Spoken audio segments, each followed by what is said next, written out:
Yes, sir. Yes, sir. You've tuned in to another edition of the Sports Shop 27. I'm your host, Jermaine Coulter. To the far right, my co-host, Kevin Johnson, KJ. And in the middle, I got a long list. I got former University of South Carolina Gamecock. He had over 727 completions, over 1,209 attempts, 60.1 passing percentage, over 8,555 yards, and 61 touchdowns. The number one touchdown passer in USC history, and Carquest Bowl champion, Steve Taneyhill. What's going on, Steve? What's up, Steve? Hey guys, what's up, man? Glad to be on with you guys. I appreciate all the nice words. No problem, man, for real. So glad to have you. Yes, sir. For the people that don't know you, Steve, let them know where you're from and a little bit about your background. If they don't know me, they shouldn't be listening now. Come on now. There you go. For real. Come on, man. Let them know, Steve. I was born and raised in Altoona, Pennsylvania. Came down here. I came down here in '92 because South Carolina offered me the most money. And oh no, that's these kids now. Oh, my bad. I grew up playing basketball mostly, and then I don't know, I guess about 7th or 8th grade, I figured I was going to be a little bit better at football than I was basketball, so moved more towards football. And my high school coach, John Franco, and I worked, I don't know, I guess when I was in about 7th grade, every Sunday for 5 or 6 years, and taught me how to play the game. And I had 82 offers to play college football, and I only had 8 to play college basketball. So I guess I made the right decision. Yes, sir. And it came down to Alabama and South Carolina, and I chose South Carolina, and I don't regret it.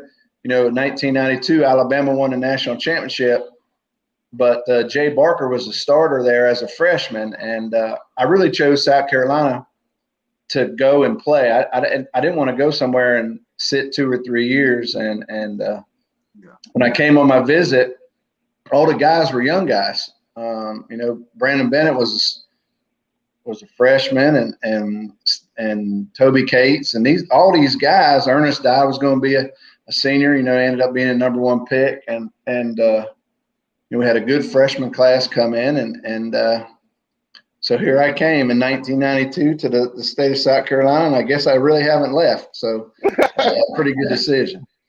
Yeah, man. That's good. Go ahead, KJ. Hey, so I know you. Go ahead. Still there? Yeah, I'm here. Yeah. So I know you said.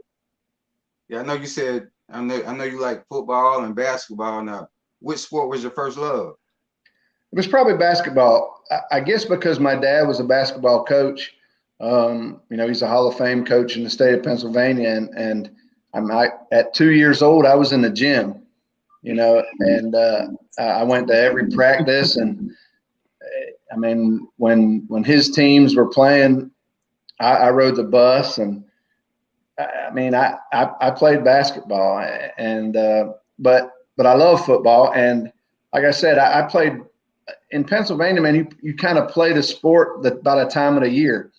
The weather is so much different up there than it is here, and so when you get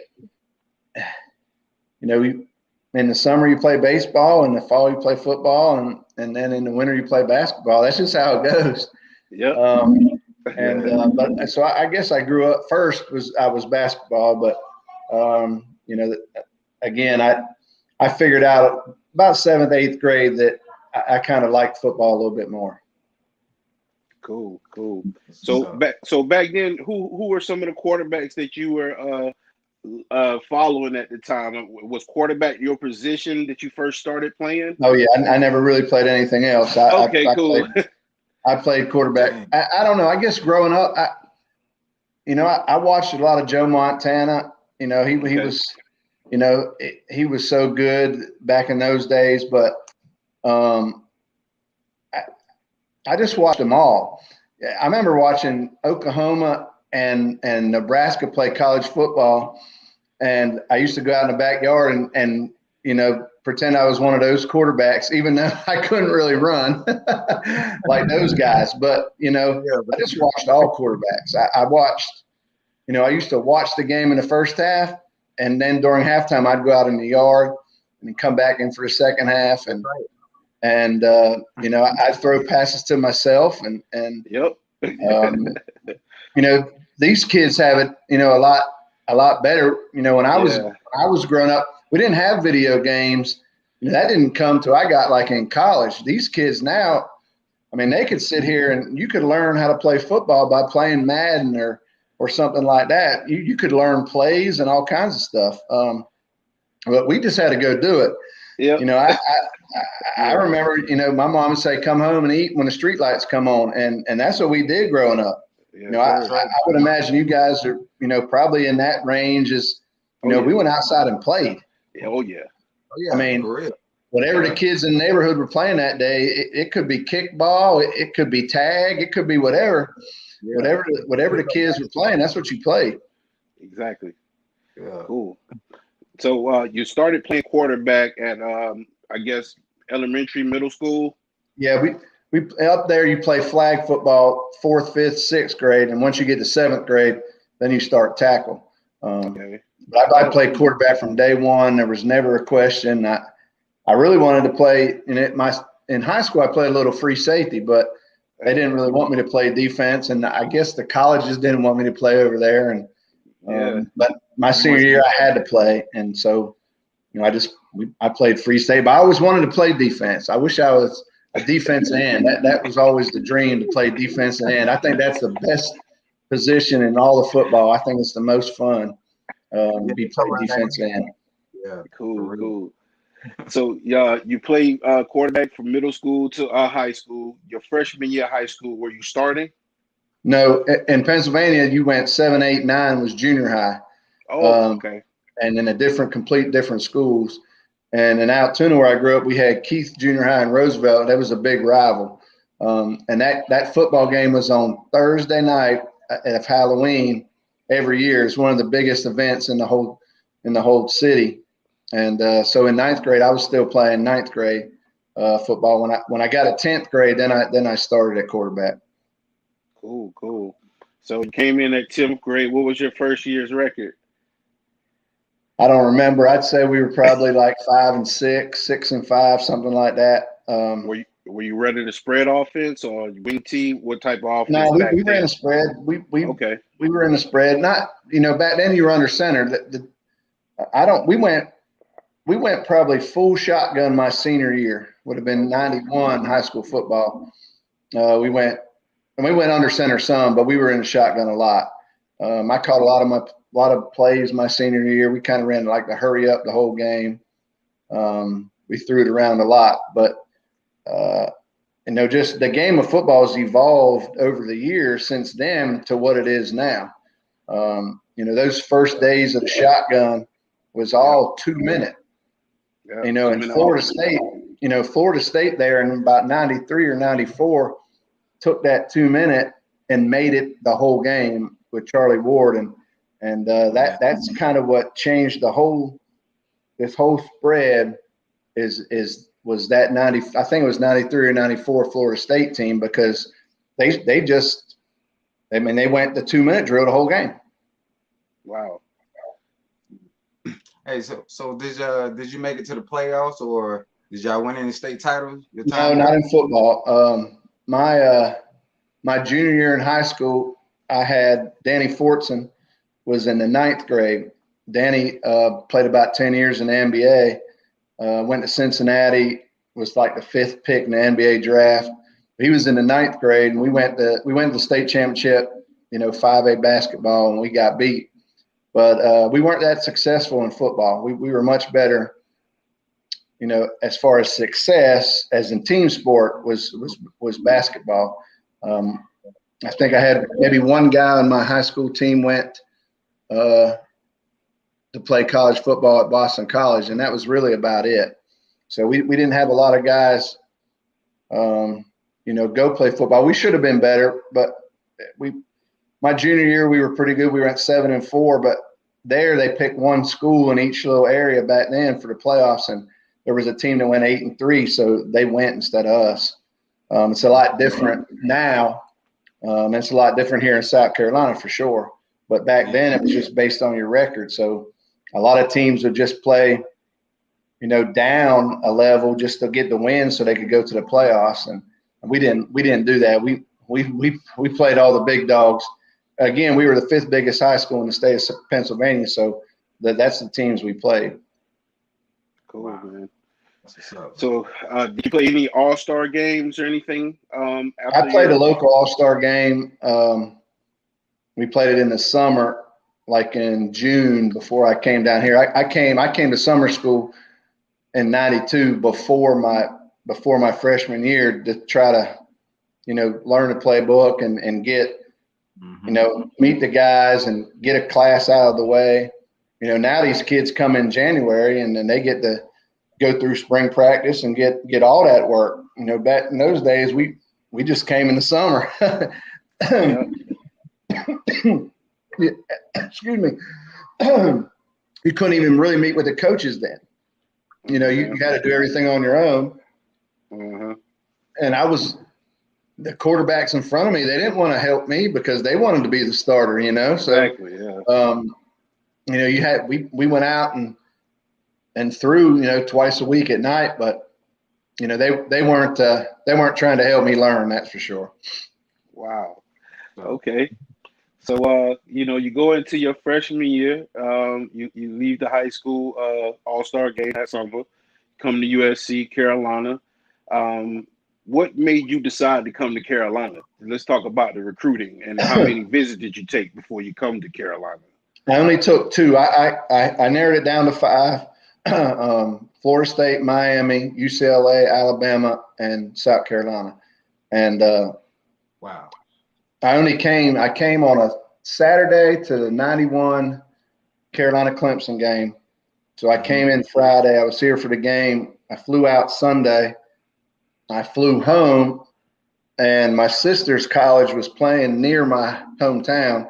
So I went and watched her play basketball. Then Alabama picked me up on their private jet. I flew to Alabama and was there Sunday, Monday. They practiced Monday, getting ready for the SEC championship game. And then I flew home Tuesday, and I was kind of done with the recruiting at that point. I didn't want to go all the way to California, and Homer Smith was the offense coordinator, and I loved him. And, I would have liked to have played for him, but I knew I wasn't going all the way out there. My parents weren't going to be able to come out there every week. So I think I went to South Carolina for a lot of different reasons. I really felt like I could play right away. We probably would have gone to a bowl game my freshman year if they'd have put me in there before the 6th game of the year. We had the tough schedule at the end when we actually won the games, and we could have won a few of those games at the front end. But I didn't. They put me in They put me against Arkansas, and I threw 2 picks and like 4 passes, but we were getting blown out. I was just trying to make something happen. But Rich Bisaccia was the guy that recruited me, and now Coach Bisaccia is the assistant head coach for the Las Vegas Raiders. Wow. And he's been with John Gruden the whole time. He was in Tampa, now Oakland. He was with the Cowboys. Coached at Clemson. He left South Carolina and went to Clemson, then Ole Miss, and then started in the pros. But I talked to him for 2 years every night at 10:30, every Wednesday night at 10:30. And wow. And that was our time to talk, and that was our recruiting call. Back then the coaches could call you as many times as they want, any day of the week. And so, thank goodness they didn't have cell phones back then, because I wouldn't have had one. No. My phone at my house, it rang nonstop. But me and Coach Bisaccia just set it up 10:30 every Wednesday. And, and when I came and on my visit, I met all the young guys, and I kind of knew that that's where I wanted to go. And I went to Alabama, and I liked Alabama. But I just felt like I could come in here and play And I knew that I couldn't sit the bench. It's not in me to sit the bench. And, Exactly. you know, after 4 or 5 games in Columbia, I was thinking, man, I made a wrong decision. If we're losing and I'm not playing. I could see if we were 5-0 or, you know, if we were averaging 30 points a game, but we were averaging 10 points a game and 0-5, you know. I mean, what are we doing? You know, if you're going to lose, you might as well use with young kids. You know, why use with the older? You know, why lose with the older kids? And so they finally put me in, and you know, we won some games. But again, like I said, I'm glad I came. I wouldn't change it. I could have a national championship ring, but does that ring mean as much if you don't get in? You know, it's different for other positions. You know, if you play DB or linebacker, at least you get in some. But you know, if you play quarterback, man, it's one guy per team, and you know, you don't get in that much as the backup quarterback. So again, I made the right decision, and I never regretted it, not one time. You know, especially after, you know, going 5-1 my freshman year. You know, that changes your life. You know, it changes your life. I really wish this NIL would have been in place then, because I'd have made more money than that quarterback at Alabama. And they say he's getting paid $800,000. I'd have made way more than that. All right. Well, I got a clip right here that shows your freshman year, man, when you took over the Gamecocks. Okay, let's check it out real quick. But you know, it's just part of my personality. What is your trademark? A lot of emotion, winning. Emotion seen in his first ever start when the team was 0-5. Comes in the huddle and he's screaming and yelling, you know, like, let's go, we got to do this, and, you know, we can move the ball on these people and things like that. That let me know he's real excited, and I mean, you can just see it in his eyes that, you know, he loves playing the game.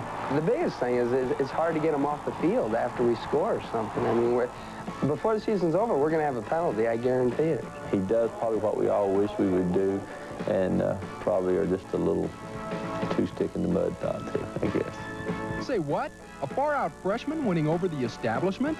People I thought they would never would come around to Taneyhill now, man, they're around on his side 100%. I'm talking about people that you think would be so conservative, but man, they like Taneyhill. My name is Sparky. Most people have an impression of me when they meet me. And so I learned quickly that you get past that. Everyone loves a character and a hero, and he's played that role pretty well. After he does something good, I mean, it's just fun to watch what's next. What is he going to do next? Moves that only Taneyhill can predict, like his plan to start as a true freshman. He ordered his license plates over the summer, and through that sorry September, he pestered his coach.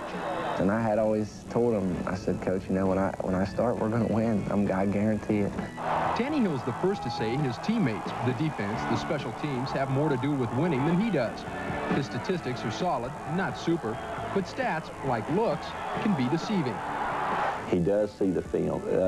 He's very bright, and he makes decisions on the run, and he has a great sense of timing and anticipation. Those are all things that you can't, you know, weigh and measure. Weights and measurements, standards and norms don't explain Taneyhill, whose surprisingly simple essence is defined by a dozen words. Appearance. Doesn't matter. Athletics. Winning. Quarterback. Leadership. Winning. Most important thing.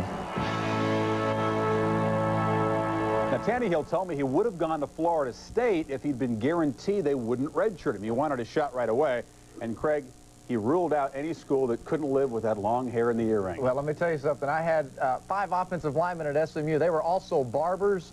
He would have been a clean-cut human being in our huddle. I guarantee you that. Well, Lee had no rule against long hair. He had a long hair punter, right? That's right, a hippie punter. Scott Marcus, right. Had an earring. He could kick and had a flower in his ear, everything, yeah.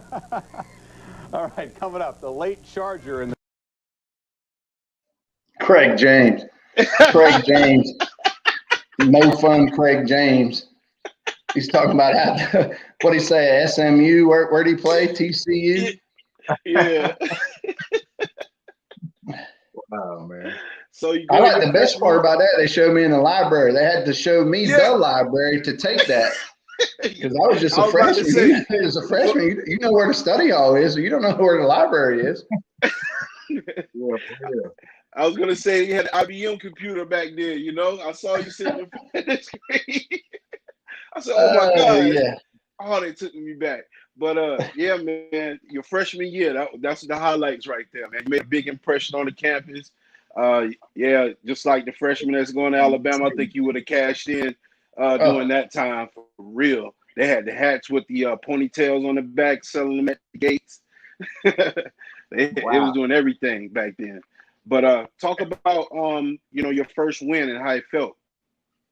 Well, I mean, I didn't really play that good. I think I was like 7 of 14.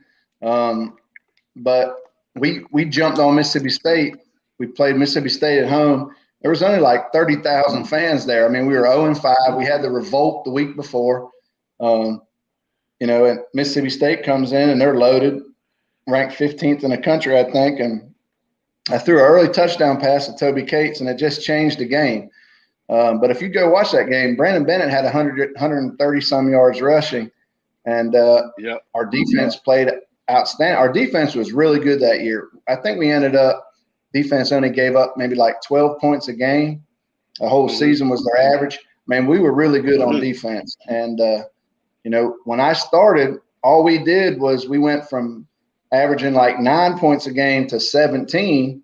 And those 17 points a game with the defensive averaging 12 took us to a 6-1 record or 5-1 record. So, I mean, that's how easy it can happen. That's really what happened. I mean, I just came in and gave us a little spark. And, they said it on that piece. My stats weren't that good, but stats don't tell the whole story sometimes. It's confidence. And in the game of football, the ball bounces your way when you think it's going to bounce your way. There you go. When you're not successful, the first bad things happen, you put your head down. If the season's going like that, but as a competitor and a winner, you shake that off and you go to the next play. And that's what we did when we started winning that year is, hey, if we made a bad play, doesn't necessarily mean you're going to lose the game. You just got to make the next play. And our defense was so good. We played Louisiana Tech, and I think we won 14-13. We didn't score a point on offense. We had a special teams touchdown and a defensive touchdown. But I'm credited with that win. I mean, we didn't score any points. But we found a way to win, and that's all. The game of football is the ultimate team sport, really and truly. And you got to have about 40 or 50 guys that are going to lay it on the line. You guys know. Right. I mean, you got 85 guys on scholarship in college football, but you really got to have about 40 or 50 guys that are truly all in to be successful, because you got to have backups at a lot of positions, and special teams is important. And our defense was so good that year, man. They gave us a lot of opportunities, and when I finally got in, we just scored enough, just scored enough to win, and I guess the rest is history. Yeah. So, wait, KJ. So during your college career, who was the hardest defensive back that you had to face? That pretty gave you a hard time, or it was easy?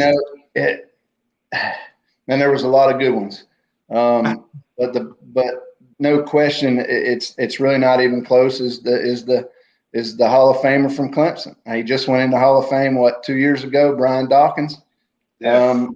I played against him 4 times. We battled each other 4 times. We were the same year. And he was that good in college. I tell my kids, when he got inducted, I was like, I played against him. They're like, what?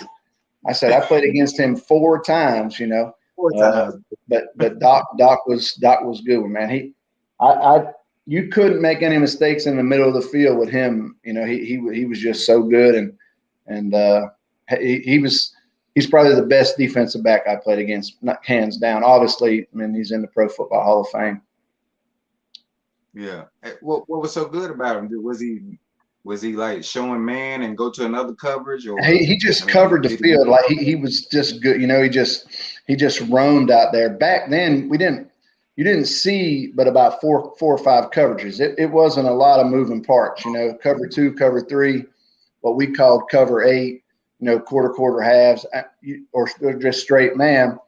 But with our running game back then, we got a lot of cover 3 because they had to get that safety down in the box. And, you know, a lot of times you take some chances in the middle of the field. I didn't really like throwing over the middle of the field with Doc in there. And he was a big hitter and a tough guy. You know, he could have played strong safety just as easy. But I do remember one game, I think it was my junior year, on the sidelines. I made it look like I was going to step out of bounds, and he was coming, and he slowed up, and I didn't step out. And I trucked him as hard as I could. And we didn't fall. Neither one of us fell down, but man, I threw the ball down. I was pumped because he didn't run me over. And I know he would have run me over, but I made it look like I was going to step out of bounds. So you can set him up before I stepped out, he just slowed down, and I just turned. I wish I had it on film, and I you know, those films are VCRs or something like that. I probably don't have it on film anywhere. Yes, sir. But he was a special. You know, when we played Alabama in '92, and they had on that defense, Alabama's 1992 defense, 9 guys eventually got drafted off that defense. They weren't all seniors, but 9 of those 11 got drafted in the 3rd round or earlier. Now that's a defense. Wow. You know, 9 out of 11 starters got drafted sometime in there in the first 3 rounds. I mean, that tells you how good they were. And Curry and Copeland went like 4th and 5th in that draft. Those 2 big defensive linemen, you know, played against Kevin Carter. He was kind of scary. You know, 300-pounder with a half shirt on and abs. You know, you kind of see those guys, you know. Yeah. Cool. Yeah. So how many bowl games did you participate in? We only went to one. It was after the 94 season when we switched coaches and Brad Scott came in 94. And we really went to the shotgun, which was much better suited to me. And we had Brandon Bennett and Stanley Pritchard in the backfield. Okay. You could do, and we were in the gun, so you could do a lot of different things. And Coach Scott brought a lot of that Florida State stuff with him. And you know, we beat LSU, and LSU was a big time win. And you know, we had to beat Clemson at Clemson that year to get to the bowl game, and we, you know, nothing against it, but we beat them like 34-7. We pounded them that day. And then we got to the bowl game, played West Virginia, and we won. And I was the MVP of that game. But that was a back and forth game. It was hot that day in Miami. We played like at 11:45. It was the first game on TV that day. But that was one of the biggest wins ever because it was the university's first bowl win. So that 94 season was pretty incredible. Well, let's take a look at the highlights from the Caucus Bowl right quick. South Carolina versus West Virginia. Taneyhill was a prolific scorer and did not have a problem letting you know that he got you, okay? So let's go ahead and roll that clip. Let's see now.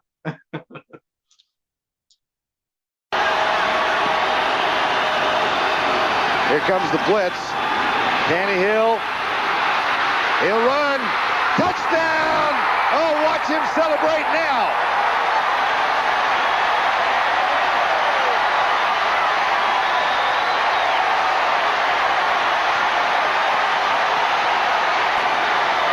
Steve Taneyhill.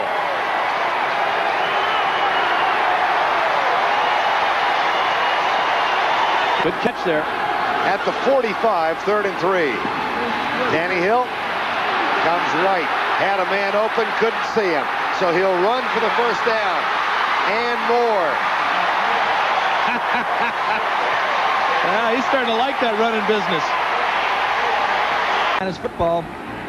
Shire got the arm back, but never had it moving forward. Taneyhill wants it all on first down. Touchdown! Corey Bridges. If you will. But Taneyhill goes up top on first down and a quick strike, 4-6.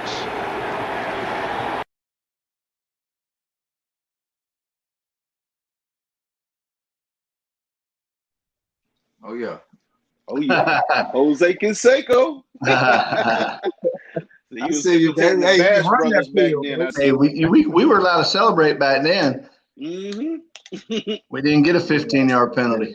Man, you brought a lot of energy to the Gamecocks, man. It's like I say, it's not too many people that would celebrate like you did when they scored. I mean, you would celebrate with the running back or the receiver the same way, like as if you did it, you know.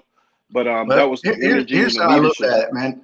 And you guys know, you go out there and practice all the time. You lift all the weights, you do all the running, and you get 11 games to go out there and have fun. And if you're not enjoying it, I mean, you might as well go do something else, because I hated lifting weights. I hated conditioning. I hated practice. But you got to do it if you want to play. And I was going to have fun. I mean, I had fun. And and obviously winning is the most fun. Don't get me wrong. But, I mean, I was going to have fun on Saturdays. I felt like I put my time in. I was going to have fun. And every Monday morning when I lifted weights and it hurt to lift because you're so sore, I said to myself every Monday, I mean, I'm going to have more fun next Saturday, because if this is what I got to go through on Mondays, I'm going to make it worth it on Saturdays. Yes, sir. That's right. Stephen McNulty said, no question, my favorite quarterback ever. Yes, All right, sir. cool. Yeah, go ahead. So you win the CarQuest Bowl. You know, you played a lot of good teams in the SEC, like Tennessee, Alabama, just like you said earlier. Talk about the difference between Sparky Woods and Brad Scott. Well, it was a big difference. You know, the University of South Carolina, when they brought Coach Woods from App State, you know, we had gone through the steroid scandal and all that. And they really brought him to clean up the program. When we brought Coach Scott, you know, we had entered into the SEC, and he came from Florida State. And I think they brought him to, you know, the offense, to put people in the stands, to get better athletes in here. And you know, I don't think they gave him they should have gone to another bowl game. Deuce Staley's senior year, they went 7-6, I think, or 6-5, and they didn't go. But when Coach Scott came in, it changed everything about me. He really developed me as a quarterback. Coach Bussell was our offense coordinator, and they brought him in from from Virginia Tech. And because you're in the shotgun and you're throwing it 30 times a game, you got to develop the quarterback. And I learned so much my junior and senior year, you know, that I didn't learn under center, you know, basically in the pro I set. And you know, it's just different.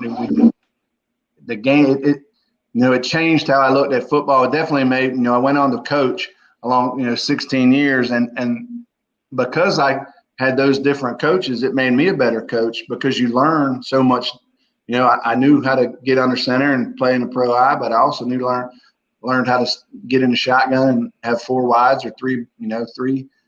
And, it was just complete different mentality. Coach Scott had come from a national championship team, and, you know, he did everything the Bobby Bowden way. That's where he learned how to coach. And so, you know, I had to tell Coach Scott one day in the summer, you know, during camp, he was walking around with Florida State shorts on one day. And, you know, I said, Coach, man, what you doing? What you mean, Steve? I said, man, you got on Florida State shorts. You don't coach there anymore. I said, and don't think that every guy on this team doesn't see that. I mean, it's a little tiny thing, but he's like, man, I didn't even, we were both burgundy. He's like, I didn't even notice. I said, well, you walk through that locker room, them guys are going to notice. And, but we did everything Florida State did, is really what, you know, it changed a lot of us. I like Coach Scott. A lot of the other guys, anytime there's a coaching change, some guys aren't going to like it, and some guys are, and that's just how it goes. But me as a quarterback, it made me 100 times better player my last 2 years than my first 2, for sure. All right, cool. All right. So after USC, did you try out for any NFL teams? Well, I didn't get drafted. I got signed as a free agent by Jacksonville. They cut me. They sent me to NFL Europe. So I went over to I played for Germany for a season over there, and Jacksonville re-signed me. But when I came, in between coming home, they had the draft. They drafted somebody in the 6th or 7th round, and that was it. I played two weeks in the Arena League in New York City, and I was supposed to go back the next spring, and I took the job at Cambridge Academy coaching, and probably the smartest move I ever made was, hanging up the cleats and getting into coaching. All right, cool. So, who was the guy that inspired you to coach? And also, who was the teammate that kept you on track at USC at the moments when you felt like you didn't, it was too banged up to play? A guy just kept you motivated as well as yourself. I think I was the guy that kept everybody else motivated. Okay. That's one job of the quarterback is being a leader, and I never missed a game. So once I started there in '92, I started 40 straight in a row. And there was a bunch of days that, I didn't want to go to practice or too banged up. But I think as the quarterback, you got to lead and lead by example. And there were a bunch of guys that, football was different back then. We went out and had good times in the weekdays and after games, and those kids don't do those things anymore. We lived in the same dorm. Kids, the teams don't do that now. We were always around each other because you lived in a dorm. If you wanted to go eat wings and you just had to go knock on a couple doors. Hey, anybody want to go eat? Little things like that. Or on Tuesday night was card night. It'd be 2 or 3 rooms where you go get in a card game, for $1 or $2 and play. And those things kind of changed as time went on. And now you don't really have the athletic dorms.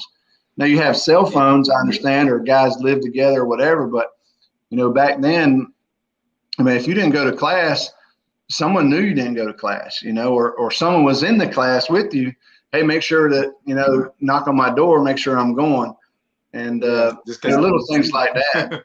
But yeah, as far as I kind of look at myself as the guy that, to keep everybody not in check, because trust me, I didn't do everything right, but I was the one that, make sure everyone was at practice and did the little things as far as football was concerned.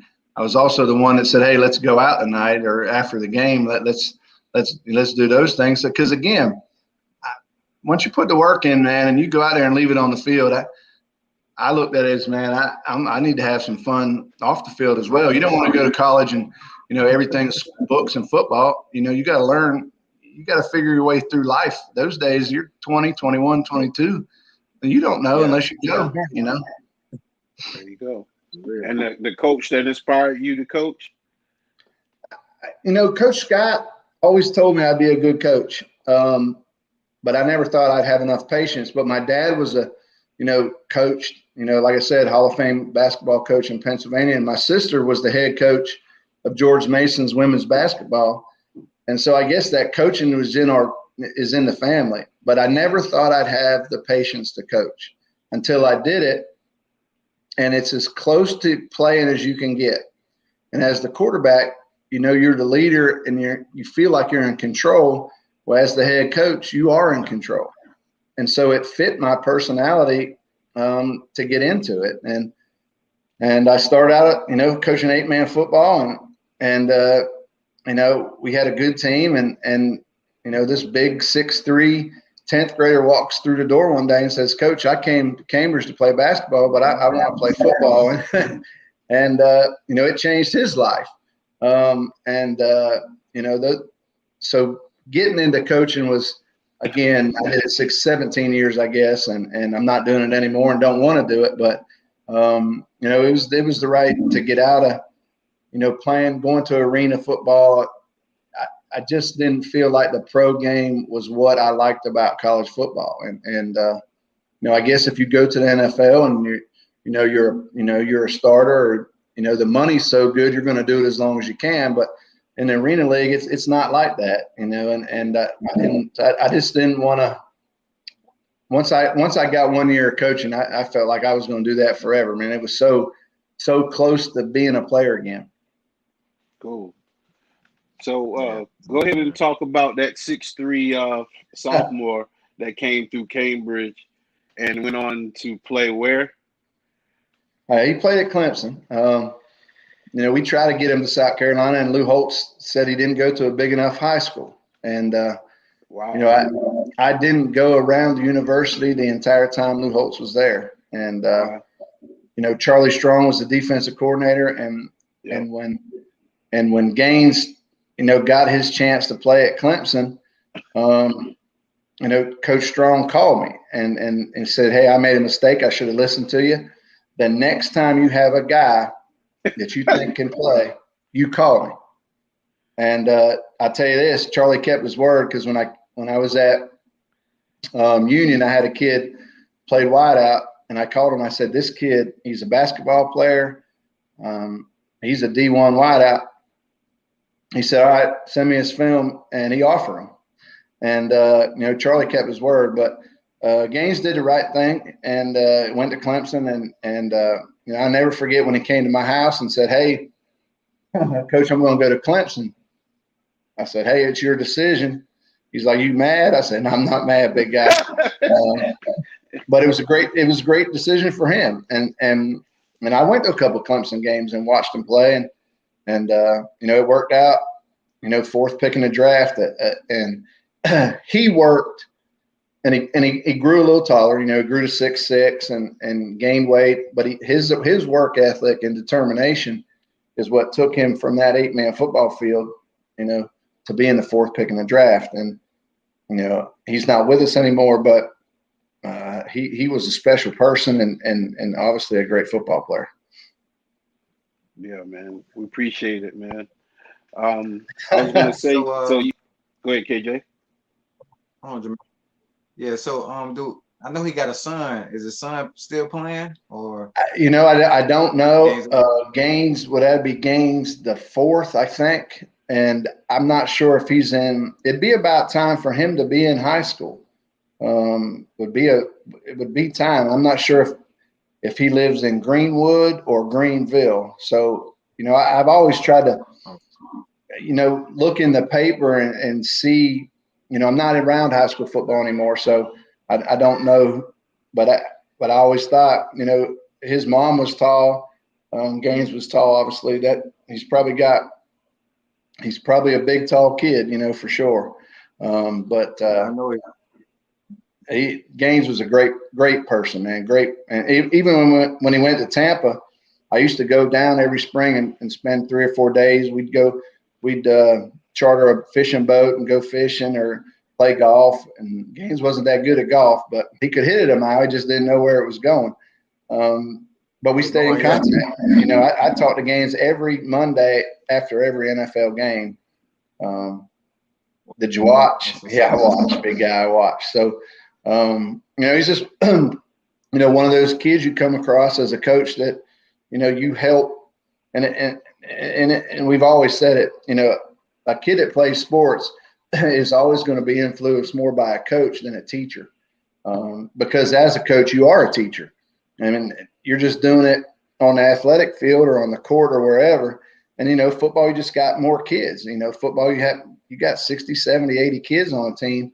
You're going to influence those kids. And, Gaines was a special one. I had a lot of special ones over the 16 years. I had Coach Shy Smith at Union, and I went and watched him at practice day. He got drafted by the Panthers, and the Panthers are here in Spartanburg. And so I went to the Panthers practice today to watch him. So, all those years of coaching, I've had a lot of great players, but, Gaines was that first one that, he was special, and it came full circle to now I got one that I coached playing for the Panthers. So, and I was fortunate to have a lot of good players as a coach. Cool. So, we appreciate you coming on the show, Steve. I didn't want to take too much of your time. It was a great podcast. Any shout outs you want to give to any family, friends, or fans, former coaches, players? Well, Toby Cates and I, he called me, and he's the one who told me that, come on the show. I appreciate you guys having me. You're wearing a Carolina shirt, but you're really a Clemson man, so I appreciate that. I know that we don't do that in my house. Now I do have 2 sons, so one, and they're twin 9-year-olds. One is a Clemson fan, and I don't know why. And then Gray is a Carolina fan, so I do got to put up with it. And we don't have the flag, that says split households. I'm not putting anything out there that's orange. Okay. I gotta deal with it in their room, and I gotta deal with it when he wears the Clemson shirts. But we're Gamecocks, man. We're Gamecocks here. Well, no problem, man. Yeah, hey, man. So how is it on game day though when y'all watching, the rivalry game, Clemson against Gamecocks, man? Like how's the household? It's not any fun because Clemson keeps beating us. We can't get the upper hand. So once we get back to playing some football in Columbia, man, it'll be a lot more fun from this side. Yeah, and you got a plan for them? What they need, man? They need the in-state recruits, and we got to find a quarterback. If you look at what Clemson's done, they just went through, a 7-year period with two of the best quarterbacks. Right. I mean, the 12th pick in the draft and the number 1 pick in the draft. And you're going to be able to get a lot of guys to come to play with those guys being a quarterback. I mean, you can pick your wideouts. So I got a lot of respect for Dabo, man. What he's done up there is unbelievable. And he was on the 1992 Alabama team, and I met him on my visit. So I've known Dabo a long, long time, and got a lot of respect for what he's done at Clemson. And it's done a lot for the state of South Carolina, trust me. But if we can get to that level, this state, I mean, it'd be unbelievable here to have 2 teams. Now, South Carolina has a little bit harder. We do play in the SEC. I mean, right now in the ACC with Florida State and Virginia Tech and Miami not being as good as they used to be, it's just not the same. If Florida State, Virginia Tech, and Miami will get back, it'll change that conference. But right now in our conference, man, I mean, Georgia, LSU, Alabama, A&M, it's just a tough road to win that conference. So what's your take on Texas and Oklahoma coming in there as well? Well, I put something out. I was watching Feinbaum yesterday, and it says tweet Feinbaum or whatever. So I tweeted him. I said, University of Texas is the Dallas Cowboys of college football. Every year they're going to be the greatest team in August, and then they play the season. And as soon as the season starts, they're not any good. I watched the NFL channel today, and they were at Dallas. Dallas hasn't won a playoff game in like 20 years, but every year we talk about how good Dallas is. So Texas coming in, I don't think they'll be anything. Oklahoma, that's a powerhouse. Oklahoma is a powerhouse. They've had the number 1 draft pick. Since about 3 years back. I mean, and Oklahoma will change our conference, but Texas. Now maybe Sarkisian can get it back rolling, but Texas has got their last 3 head coaches were the biggest head coaches that they could pay for, and they're still 7-6. So, I mean, Steve Spurrier said it today. Texas can't win the Big 12, let alone compete in the SEC. Ooh. I mean, Spurrier's the greatest one-liner. He'll just say it, man. He's awesome, and he said someone must have asked him, and he said it. Yeah. Texas can't win their conference. How are they going to win this one? But obviously that meant Oklahoma's for real. So, and more power to them. I love when these schools come in and play it. It doesn't, for us, University of South Carolina, it just makes another big home game, and another place to go travel that you would never go to. I've always wanted to go to a game in Austin, Texas. So this would give me an opportunity and a reason to go, So I'm all for it. Make it better. It's going to make the other conferences, especially it goes to the 12-team playoff. It's going to make these other conferences get better, or we're going to get 6 teams out of the SEC in the 12. So, any advice for a kid going to college or trying to make it to the next level now that they're getting paid a little bit? I'd say don't worry about the next level. Worry about that level. Okay. If you're a junior high player or middle schooler, don't look ahead to college. You got to go be good in high school first. Mm-hmm. And if you're a high school player, instead of looking at the NFL, go find a school where you can go play and be successful. They're going to help you develop your talents. There's a lot of number one players or 5-stars that don't make anything when they go to college. There's also a lot of 2-stars that get in that college and end up playing on Sunday. So you got to work for everything you get and, work your game. But if you want to go play basketball in your high school, go play. Play as many sports as you feel like you can compete in. I always like kids playing 2 sports. I thought the 3 sports was a little much because now in the summers, it's just so intense, and if you're a baseball player, these kids are figuring out at 6 years old they want to play baseball and they don't ever play anything else because all the travel balls. I don't think that's right. I think play the sports until you get up into high school, play them all, see what you like, see what you like. Again, I played 3 sports in high school, and after my junior year, I didn't play baseball anymore. I didn't want to play baseball anymore. I liked it, but I figured I had to go work at football and basketball, and then I wasn't going to play basketball my senior year, but I knew we were going to be good, and Danny Fortson was so good, and I wanted to play with him, and obviously ended up playing in the NBA. So I made the right decision to go have some fun and play basketball. But that's what I would tell these kids. You got to work. If you're a 5-star and you go to college, that doesn't mean you're going to the NFL. It means you're expected to be this good, but you still got to work because everybody there that's on a scholarship is trying to outwork you. And if you look at it, you look what Tom Brady's done. He still uses being the 199th selection as motivation, and he's turned in from a 5th-round pick to the greatest player that we'll ever see play the game of football. So that ought to tell you, it isn't. You got to go work. Go work. Still playing this year. Right. And he was the 199th pick, and he still uses that as motivation. So it isn't where you start out this thing. If you can be a 2-star and still play on Sundays. It's what you do when you step in. You guys know every player is the same when you walk in the door of college football. Now you're expected as a 5-star to be better, but you can get beat out if you're not going to help that coach win football games and save his job. So they're going to put the best players on the field at some point. At some point, the best players are going to play. Cool. That's right. Well, we thank you for coming on the show. Didn't want to take too much of your time. I appreciate y'all guys having me. I guess I'll see you at the golf tournament next Saturday. Yes, sir. August the 7th. Wish you nothing but success on the show. Right. If you ever need anything, you got my number. And I've enjoyed this. It's been fun. Thank you, Steve.